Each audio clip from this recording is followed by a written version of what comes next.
Welcome, Chris here from King of the Attic.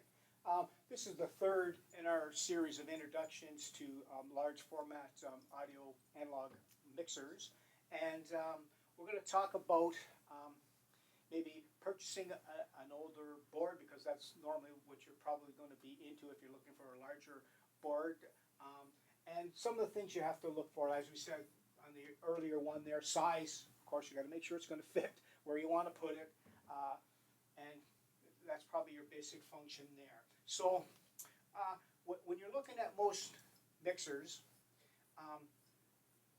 they are what you call, when we call something modular, and if it's totally modular, the terminology is each channel strip coming into it and the various other strips that have functions either for subgroups or monitoring or all your other functions that go along with the mixer.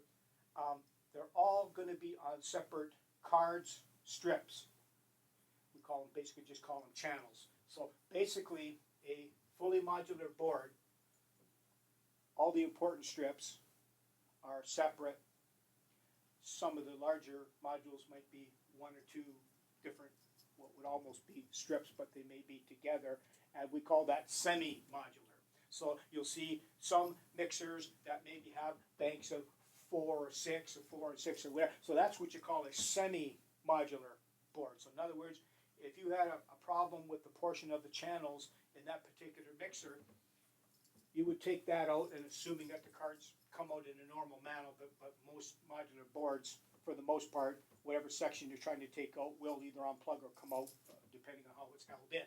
But basically, that would be your difference. So generally speaking, most fully modular boards obviously going to be much more expensive because everything has to be completely separate. There's much more engineering that goes into it, and there's a higher cost, and it's going to cost you more money to purchase a board because it costs more money to make it. But from the functionality, a totally modular board, if you have a problem with any independent thing on that particular unit, you can take it out, not have to interfere with the rest of the board, and repair it, fix it, swap it out, whatever. We'll get into all that later, but basically you could take something out and repair it and still keep everything else functioning. Semi-modular, there again, depending on how many channels you have and how many you can spare. If it was just a regular channel strip that went on it or whatever, well, yeah, you could pull out 3 or 4 of them if that particular section comes out, and in theory the rest of it should run okay. Most do. And so basically you're looking for that. But if you look at a regular what we call a circuit board construction, and none of the modules come out, when you start to get into a larger mixer, if something goes wrong with that and you got it set up to record with and in a little studio or wherever you have it, you're going to have to unplug everything from it, probably flip it over, because what happens is that's one big circuit board with all your sliders and all your knobs. All that generally has to come out from the front, and you have to drop that whole thing out. It's a real nuisance. When you don't buy a modular board, if anything goes wrong with that unit, your whole unit is gone. You have to take it all apart, either figure out what's wrong with it or send it away, but you're basically out of business, because that whole thing, in order to take it apart, you got to unplug everything on it, and you got to take that whole thing up. So sometimes you have to bite the bullet if you want to get into a hobby, and if it's going to be something where you're really going to be interested in it, or you have the ways and means to get things fixed, then you can get some good deal on some fairly expensive boards from the past that still have a lot of life left in them, but they may need a little bit of work.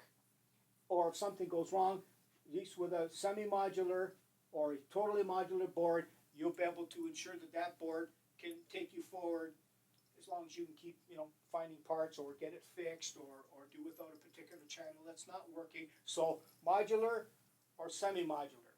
If you're buying just a small little mixer and you're going to use it for whatever you're going to use it for, something goes wrong with it, you almost got to be prepared just to throw it away, because it's just not worth doing anything with. I mean, if you have to take it all apart and jack around to make so many small intermediate mixes, if you're thinking about getting into that in the $300 or $400 or $500 range or whatever, it's almost like a throwaway. It's great while it's working, probably work for a few years, but sooner or later something will probably go wrong with that, and getting it fixed is going to be a nightmare because your service time and sending things back and forth are actually worth more than the unit itself, so to speak. So if you are looking at getting into this as a hobby, there again you have to be looking at something that you're capable of either fixing or getting somebody else to fix.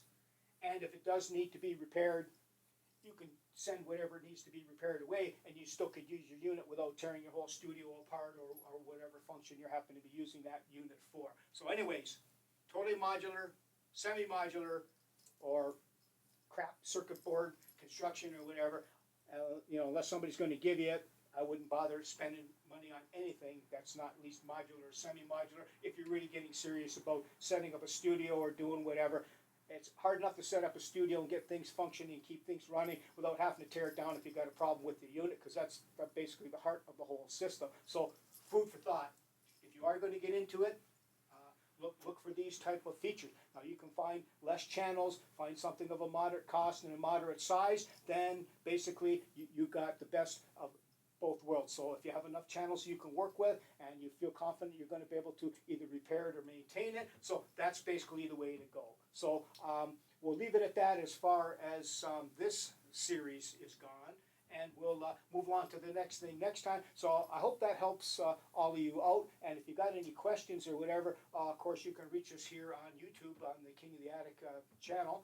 And we'll discuss things specific if you have something. We're going to get into a lot of things going forward, but you may want to just like fast forward to something and pop us a question, and hey, we'll talk about it. So until next time, we'll see you.